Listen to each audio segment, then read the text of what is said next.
Alain Michel, je vous ai dit que le procès Gbagbo en ouverture de ce débat panafricain ne m'inspirait pas un grand optimisme. J'ai déjà dit dimanche dernier que, contrairement à toutes ces rumeurs qui prétendaient que le dossier de la procureure Bensouda était vide, que Gbagbo allait être relâché, c'est tout juste si certains de ses partisans qui sablaient déjà le champagne n'attendaient pas qu'il quitte La Haye dès ce week-end.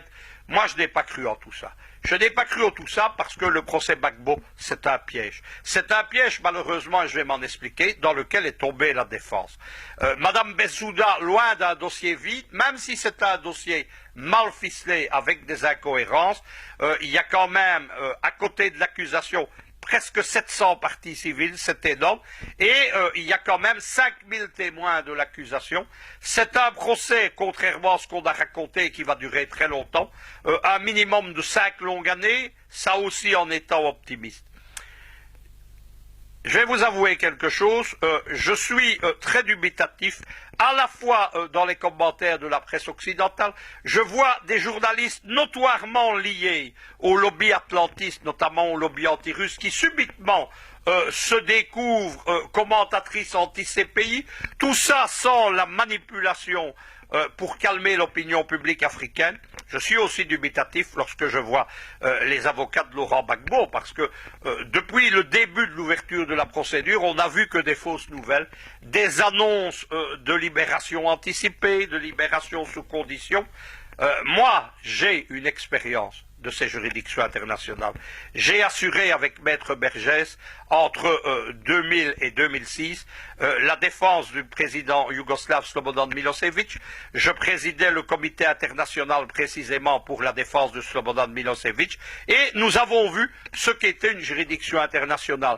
À quoi servait sa procédure anglo-saxonne, où tout est fait non seulement pour enliser les débats, empêcher leur politisation, mais surtout pour que dès le départ, les accusés paraissent coupables. Souvenez-vous de ces terribles images de Gbagbo et Blé-Goudé arrivant, tirés de leurs cellules de La Haye, entourés chacun par 2 gardes-chiournes imposants. C'est expliqué, comme on le faisait jadis, que ce sont des coupables et qu'ils vont être condamnés. Je ne suis pas surpris, je vous l'ai dit, parce que les juridictions internationales, et on dirait que la défense de Gbagbo ne les a pas étudiées, celles qui ont servi à formater ensuite la CPI, le tribunal pénal international pour la Yougoslavie précisément, le tribunal pour le Rwanda, le tribunal pour le Liban, tous ceux-là ont été des juridictions iniques où l'accusé David se bat contre Goliath avec une justice aux mains des Occidentaux, une accusation occidentale financée le tout par des fonds privés, notamment celui de l'ignoble financier international, conseiller de Barack Obama, George Soros, l'homme qui finance les révolutions de couleur en Afrique, en Eurasie, en Chine, qui assure le financement, l'encadrement de ces centaines d'ONG, d'organes de presse au service de l'Occident, de groupuscules de jeunes faussement révolutionnaires au service des mêmes capitales occidentales. La troisième chose, je vais vous parler franchement, c'est aussi une déception en ce qui concerne le début du procès lui-même. On avait annoncé qu'on allait faire le procès de la France-Afrique, qu'on allait faire le procès de la CPI.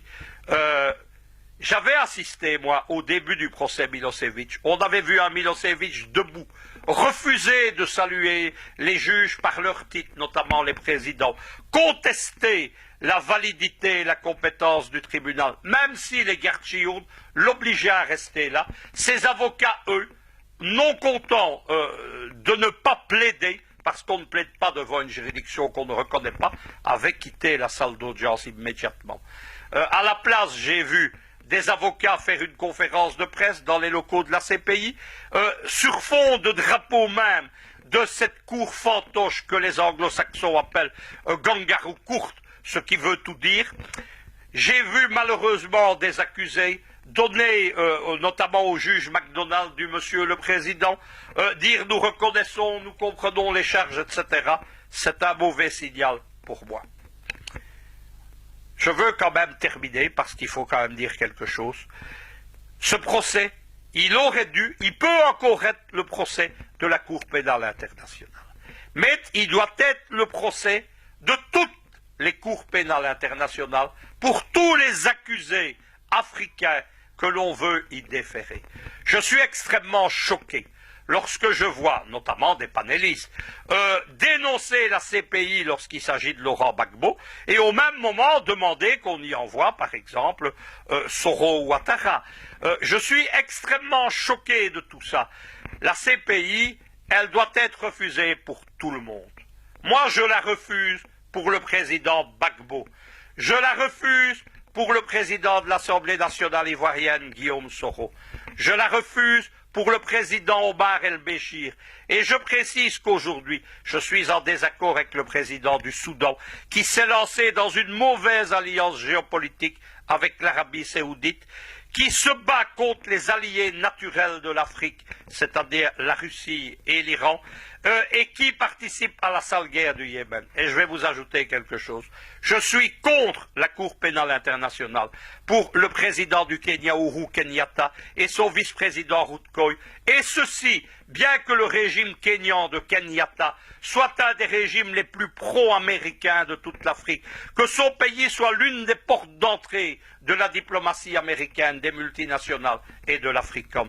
La CPI, les Africains doivent la quitter, les 54 États d'un cas. C'est l'avis de Mugabe. Mugabe a raison. C'est l'avis, visiblement, de deux présidents dont on n'a pas parlé, Obiang Mbasogo et Idriss Déby Itno du Tchad, qui ont demandé la libération de Gbagbo. Eh bien, il faut aussi qu'on réfléchisse sur une justice africaine. Cette justice africaine, ça ne doit pas être un clone de la CPI. Ça ne doit pas être une caricature de CPI. Ça ne doit pas être comme les fameuses cours africaines de Dakar, qui sont organisées en fait directement par le tribunal de La Haye, financées par lui, financées par les mêmes financiers dont Georges Soros, et qui font aussi à Dakar une caricature de justice occidentale.